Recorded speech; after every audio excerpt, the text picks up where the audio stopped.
Welcome to this short tutorial on property, plant, and equipment.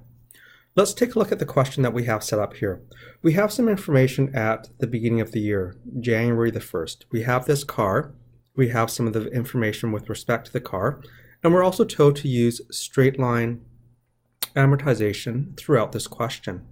Now there are three journal entries that you're required to do. The first one on July the 1st, we sell the car. We sell the car for $5,000 on July the 1st. On October the 1st, we purchase a machine and we sign a note, and there's some information with respect to the machine right there. And at the end of the year, we do our adjusting journal entries. And one of the adjusting journal entries is to record all the amortization necessary. So review the question, pause the video, work through your solution. Once you have your solution completed, then resume the video to compare your answers with the solution. So pause the video now.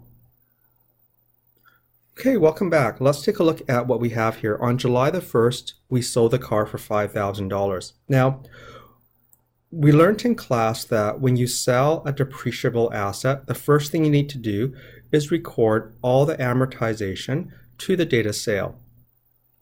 At January the 1st, we know that the car has a value of $24,000 and accumulated amortization of $10,000.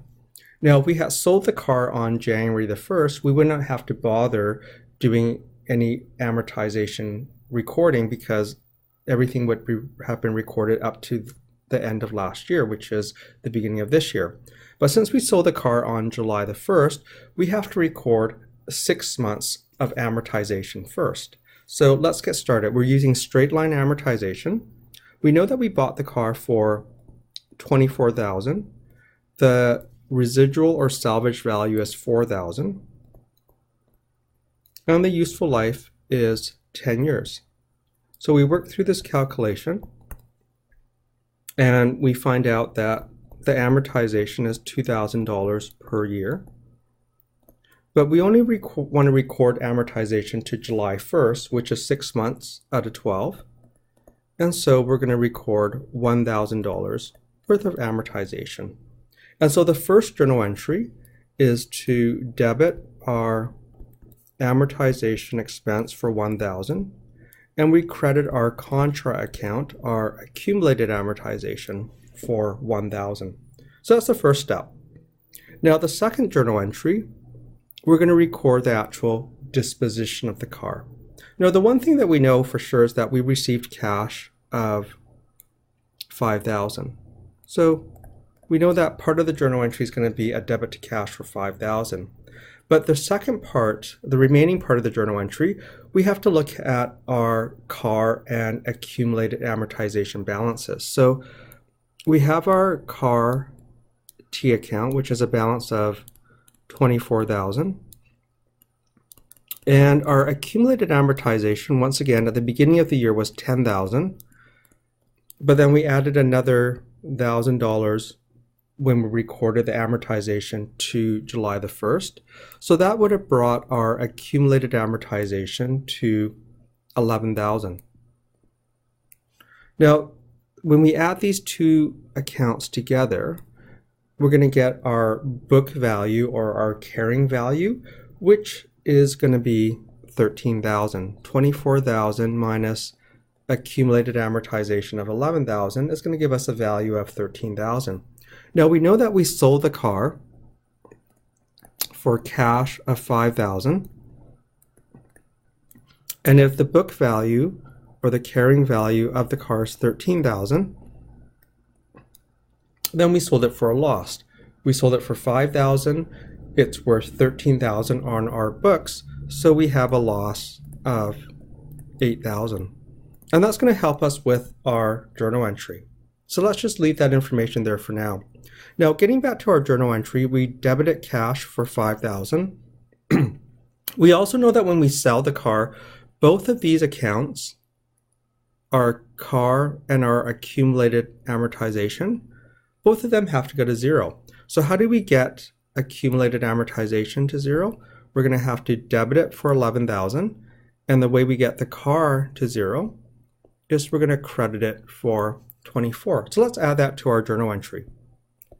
Debit our accumulated amortization for $11,000 and credit our car for $24,000. Now, if we look at the debits and credits, we have $16,000 of debits and $24,000 of credits. So we know that we're going to need another $8,000 of debits to balance this journal entry, which is going to be the loss that we looked at earlier. And so the loss on disposition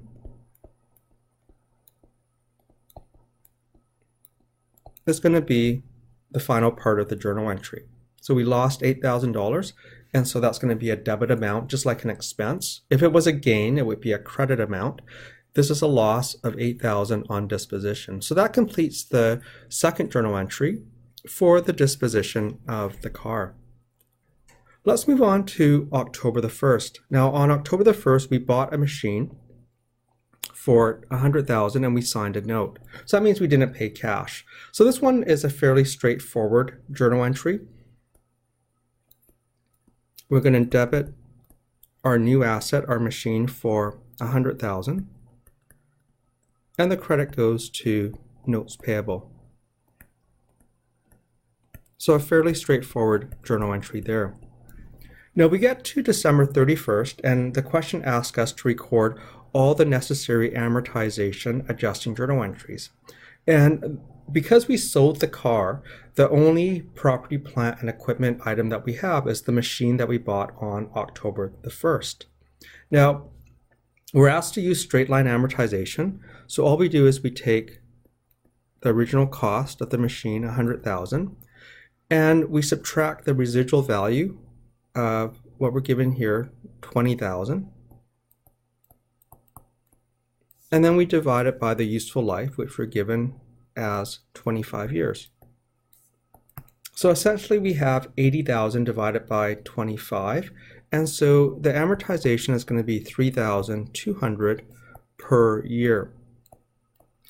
But we bought the machine on October the 1st. So we can only take amortization for October, November, December, which is 3 months. So we multiply that by 3/12. And so the amortization for the first year is going to be $800.